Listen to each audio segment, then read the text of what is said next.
In this video, I'm gonna teach you how to spend scrap parts in the Crew 2. It's a very easy process, so make sure to follow along. Scrap parts or spare parts in the Crew 2 are primarily used to recalibrate existing performance parts. So when you go over to the parts of a specific vehicle, you will see that you are able to scrap parts and you can also affix stats. These parts often come with special affixes that can provide various bonuses, such as increased speed, acceleration, handling, or nitro. You can see the stats at the right side of the screen, and to keep it simple and answer the question in the title of this video, all that you have to do to use your scrap parts is to navigate to the Vehicle Customization menu, choose the vehicle that you want to modify, and go to the Performance tab.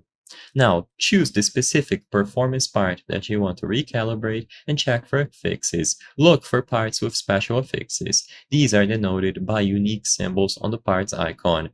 Now, when you choose that specific part that you want to recalibrate, you will need to spend both scrap parts and in-game currency. The cost will vary depending on the rarity of the part and the desired affix level. It is highly recommended for you to spend scrap parts on the highest rarity possible of performance parts. By recalibrating these performance parts, you will be able to significantly enhance your vehicle's capabilities and gain a competitive edge alongside more popularity. So all that you have to do is go over to the Performance tab, choose a specific performance part, and you will be able to check for affixes.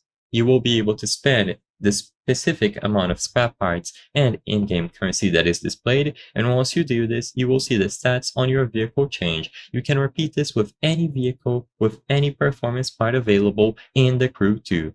I hope I was able to help you on how to spend scrap parts in the Crew 2. If this video helped you, please be sure to leave a like and subscribe for more very easy tips. Thank you for watching.